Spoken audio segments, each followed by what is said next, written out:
नमस्कार, welcome to my channel संदेश। धर्म अधर्म, देवता दानव, दक्षिण मार्गी में वाम मार्गी शमशान साधक के बीच 36 का आंकड़ा प्रकृति की देन है, प्रकृति की व्यवस्था है जो लॉ ऑफ बैलेंस संतुलन के सिद्धांत से ही संचालित होती है। वस्तुतः देखा जाए तो पढ़ाई और लड़ाई भगवान का एक ऐसा खेल है जो दोनों साथ साथ चलता है, जिसमें मंदिर या शुद्ध शक्तियाँ जीवंत होकर धर्म रक्षण प्राण रक्षण की क्रिया करती है और धर्म को जीवंत रखने का प्रयास करती है।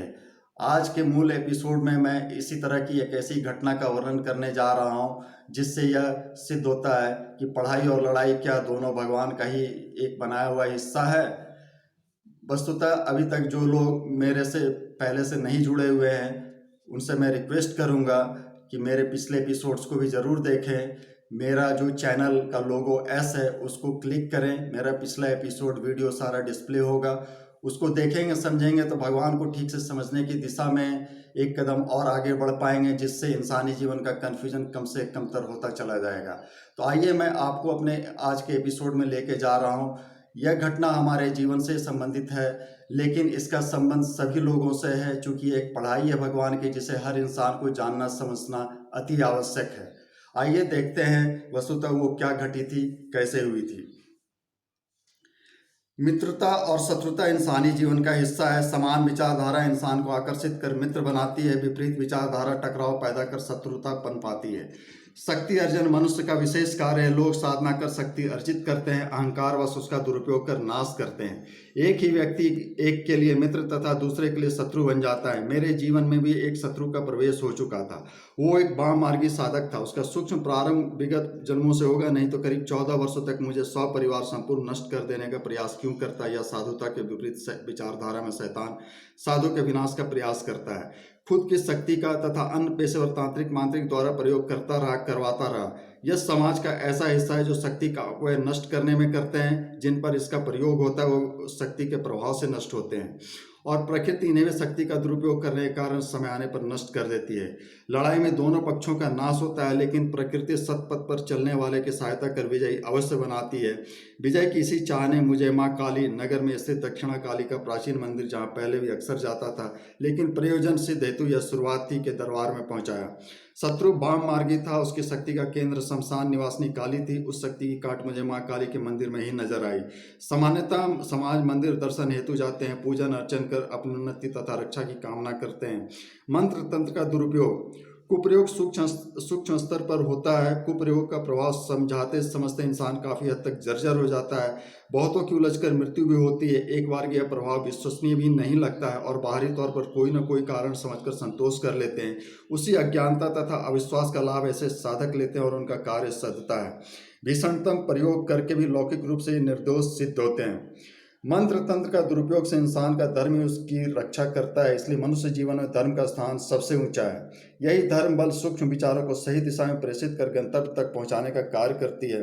काली शक्ति ब्लैक मैजिक दुर्घटनात्मक प्रयासों द्वारा रुकावट डालने का प्रयास करती है। विश्वास और दृढ़ निश्चय के द्वारा ही जीवन के इन गहरे अंधेरों से निकलने का प्रयास सफल होता है। मेरे इसी अंतर्मन के विश्वास ने दक्षिणा काली के प्राचीन मंदिर की सीढ़ी चढ़ाई। उस दिन वो 4 सीढ़ी चढ़ना मेरे लिए एवरेस्ट फतह से कम नहीं था। लगातार बीमार रहने की वजह से शरीर अशक्त हो चुका था, बिस्तर से उठने लायक स्थिति नहीं थी, लेकिन संकल्प इंसान से असंभव क्रियाओं को कराता है। मंदिर तक पहुंचने की उसी जिद और संकल्प से घंटों यात्रा करके मंदिर पहुंचा। जब इंसान को कुछ नहीं सूझता है तो अंधेरे में तीर चलाकर वो लक्ष्य भेदने का प्रयास करता है। मंदिर से मेरी समस्या का समाधान होगा कि नहीं पता था, लेकिन अंतर्प्रेरित विश्वास ने पहुंचाया। गुहार हुआ। एक पुजारी जो शक्ति सिद्ध थे उन तक मुझे पहुंचाया गया। मिलते विश्वास पक्का हुआ कि लक्ष्य प्राप्ति यहीं से संभव है। उन्होंने मेरी स्थिति देखकर इस समझ लिया कि मैं किस तरह के प्रयोग का शिकार हूँ। प्रयोग के कुप्रभाव ने गहरे जड़ जमाकर बीमारी का रूप ले लिया था। त्वरित उतार लायक शरीर नहीं बचा था। अब मंदिर में मेरे नाम का जलता दीपक, भस्म और पुष्प, यही मेरा उपयोग सूक्ष्म स्तर पर था। मेरे प्राणों की रक्षा हेतु दरबार में प्रयास होने लगा। बिल्कुल मौत के दरवाजे घुसकर वापसी हुई थी। सुधार की प्रक्रिया स्नेह स्नेह प्रारंभ हो गई। माँ ही रक्षा करेगी, यही वाक्य मेरे लिए संजीवनी बूटी था, सांसों का आधार था।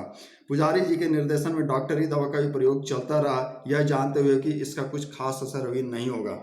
दवा दुआ तथा सुधारात्मक प्रयोग ने कुप्रयोग के प्रभाव का उतार आरंभ कर दिया।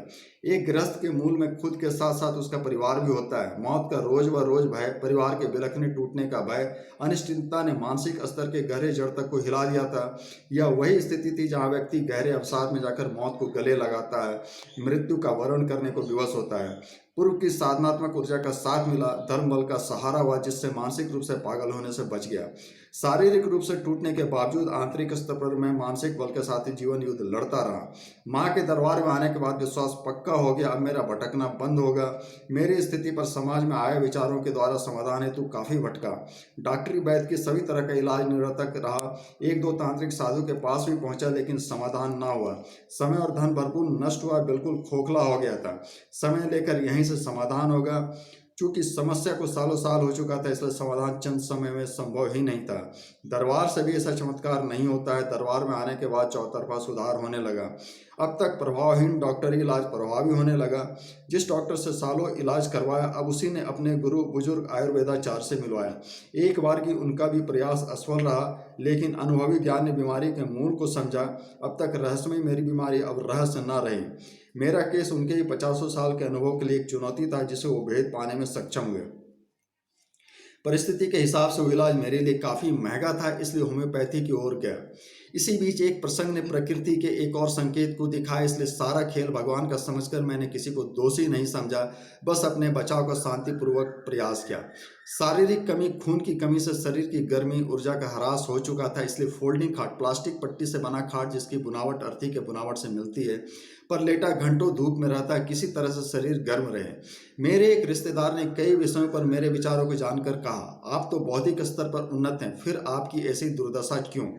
अक्सर दुर्दशा को कर्मों का फल समझा जाता है, इसलिए ऐसी स्थिति का मजाक उड़ता है। यह प्रकृति का उच्च स्तर के ज्ञान देने का तरीका भी हो सकता है, ऐसा कम लोग ही समझ पाते हैं। इसी तरह के ज्ञान ने उनके मुंह से ऐसा प्रश्न निकाला था, कर्मों का फल।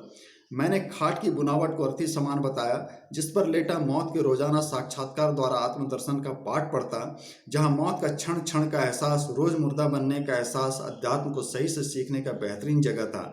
शायद संसार का सर्वश्रेष्ठ विद्यालय यही है। बातों की गंभीरता का एहसास हुआ। इतिहास गवाह है, कई साधु सन्यासी, ऊंचे स्तर के साधक ने मौत तुल्य कष्ट पाया या गंभीर बीमारी से मृत्यु को प्राप्त हुए। आज के एपिसोड में बस इतना ही। इससे आप समझ सकते हैं कि भगवान के ज्ञान देने का तरीका जो है, उसमें पढ़ाई और लड़ाई दोनों का मिश्रण रहता है, और इसको अगर ठीक से आप समझते हैं तो ज़िंदगी में जो भी क्रियाएं हो रही है उसमें भगवान के खेल का, भगवान की शक्ति का प्रभाव स्पष्ट आप समझ सकते हैं। मैं प्रयास कर रहा हूँ कि मानव हित, धर्म हित में हर एक इंसान का भगवान के प्रति जो भ्रम है, जो कन्फ्यूजन हो, कम से कम तर हो, और भगवान को ठीक से समझकर इंसान अपने जीवन का सही सही लाभ ले सके। धर्म हित, मानव हित में प्रयास जारी रहेगा। जय महाकाली, जय माता तारा।